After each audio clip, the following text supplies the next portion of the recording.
Halo guys, jumpa lagi dengan Sofyan dari Berita Gadget. Akhirnya nih, Redmi 9T resmi dirilis di Indonesia. Smartphone ini ternyata dibanderol dengan harga 1,899 juta untuk harga perdananya ya, dan 1,99 juta untuk harga retailnya. Apakah dengan harga tersebut worth it buat dibeli? Mari kita bahas selengkapnya.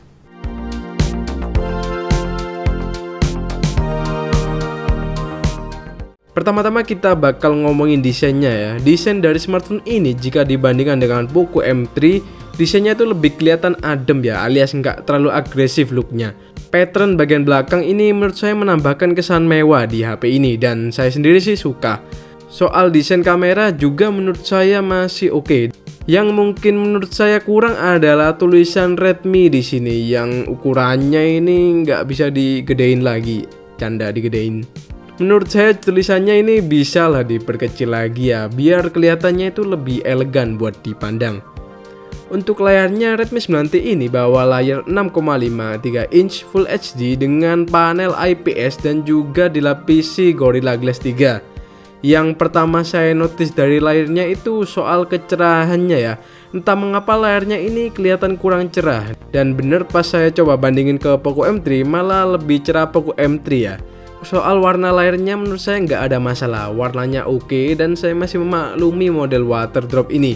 Maklum lah ya, HP segini harganya ya nggak usah banyak komplain minta punch hole. Untuk multi touchnya sendiri udah bisa 10 jari ya, dan pas kita tes real drum ini aman ya dari touch delay.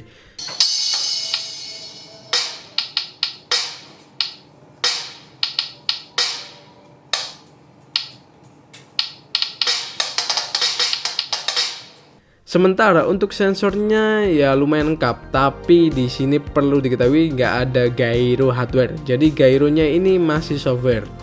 Di sisi performa, Redmi 9T hadir dengan chipset Snapdragon 662. Untuk memorinya yang saya pakai ini adalah memori RAM 4GB dan storage 64GB.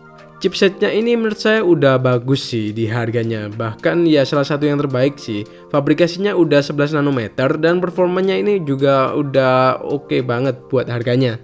Chipset ini bisa hasilin skor Antutu sekitar 173 ribuan. Ya meski nggak setinggi Helio G80 dengan skor 185 ribuan. Untuk main game seperti Genshin Impact, HP ini masih bisa sih, tapi agak maksa.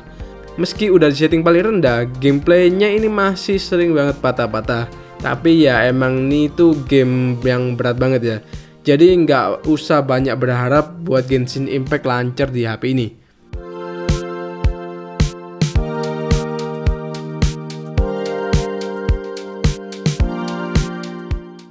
Beda lagi kalau kita tes main CODM atau Call of Duty Mobile.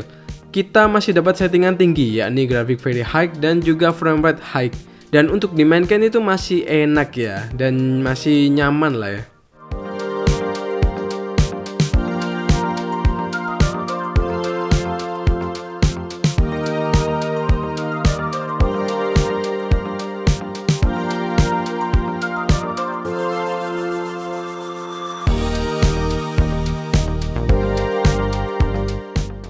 Buat main Mobile Legends pun demikian, gameplaynya itu masih playable dan kita bisa buat push rank tentunya ya.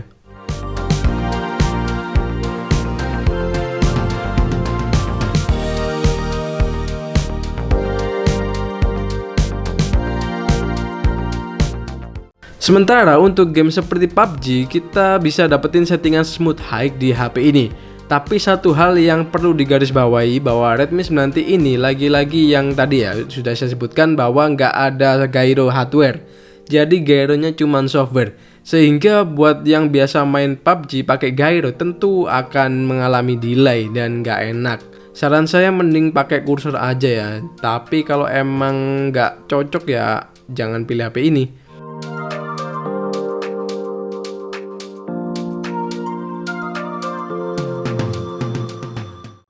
Soal multitasking, Redmi 9T dengan RAM 4GB ini masih cukup enak buat multitasking.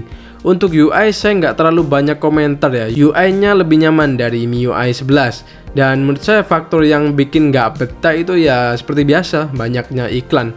Tapi mungkin lama-lama kalian bakal terbiasa sih. Soal baterai, menurut saya HP ini gila banget ya daya tahan baterainya. Saya coba tes buat main CODM 20 menit, baterainya itu cuman ngurang 5% aja. Terus dibuat tethering selama 1 jam pun cuman ngurangnya 6% aja. Dan saya coba tethering lagi selama 6 jam, ngurangnya 42%. Dan untuk daya tahannya ini menurut saya ya sangat-sangat awet sih. Terbukti saat tes PC Mark, HP ini bisa tembus 19 jam lebih loh walau brightness-nya full.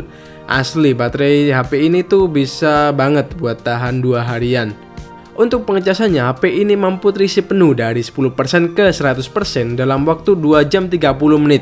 Memang nggak cepet banget sih hitungannya walau pakai teknologi 18 watt fast charging. Tapi sekali lagi perlu diingat kalau baterai HP ini tuh gede pakai banget, yakni 6000 mAh. Sektor kamera mungkin adalah sektor yang paling banyak bikin orang penasaran ya di HP ini. Redmi 9T bawa 4 kamera belakang dengan setup 48 megapiksel main kamera, 8 megapiksel wide angle, 2 megapiksel depth, dan juga 2 megapiksel makro. Buat hasilnya, menurut saya hasilnya ini agak kurang atau agak gimana gitu ya. Entah karena unit ini unit nggak resmi atau gimana, jadi softwarenya beda dengan unit resmi. Tapi yang saya lihat dan yang saya coba, dynamic range-nya ini jadi kelemahan paling mendasar ya dari kameranya. Selain itu kelihatan banget kalau kameranya ini susah untuk mengurangi noise, padahal kondisinya yang nggak gelap-gelap amat.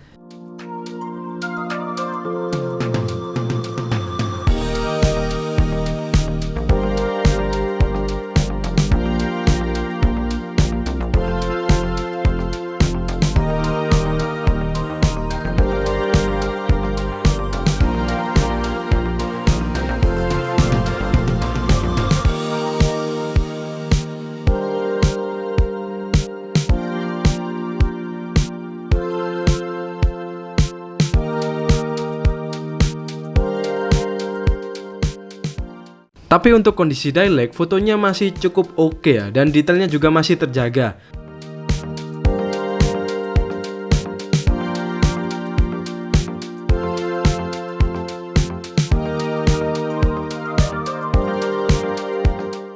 Jika dirasa kurang detailnya, kita bisa mengaktifkan mode 48 megapiksel agar fotonya ini lebih detail.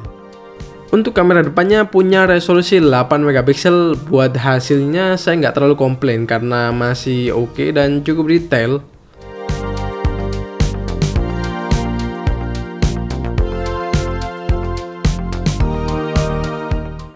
Nah, ini ada yang tanya ya, soal video ini gimana? Di Redmi 9T ini sayangnya belum ada AIS atau Electronic Image Stabilizer, sehingga video dari kameranya ini kurang stabil ya, meski kita ini coba ambil videonya agak pelan-pelan jalannya. Jadi inilah sampel dari kamera depan Redmi 9T dengan resolusi 1080p 30 fps. Dan seperti ini hasil dari kamera depannya. Gimana kalau menurut kalian?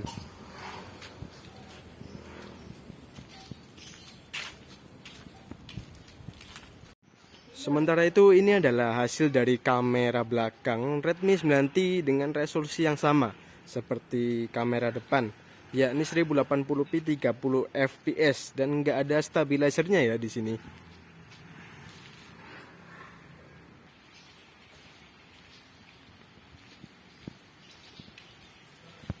Soal kamera mungkin HP ini bisa dibilang kurang ya, tapi kalau soal audio terutama speaker, HP ini tuh bisa dibilang salah satu yang terbaik sih di harganya. Kualitas audio dari speakernya ini kenceng dan gak pecah meskipun di play dengan volume yang keras dan penuh. Speakernya ini beneran nendang sih dan cocok buat kalian yang suka dengerin musik lewat speaker langsung atau juga nonton film di HP ini. Karena HP ini juga udah beresolusi Full HD Plus ya layarnya, sehingga pasti nyaman sih.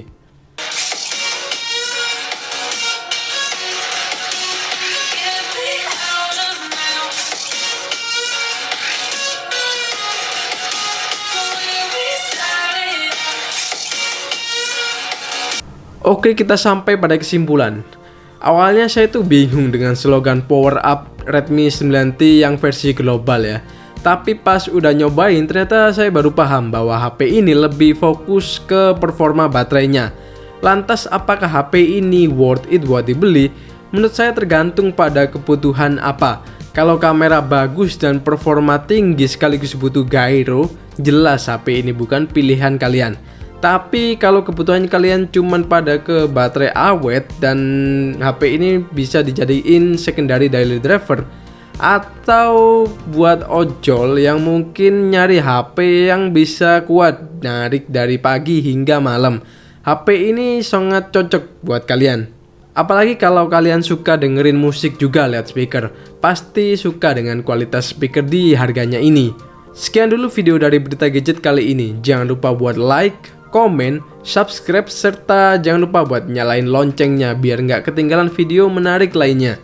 Sofyan di sini pamit dan kita bakal jumpa lagi di video selanjutnya.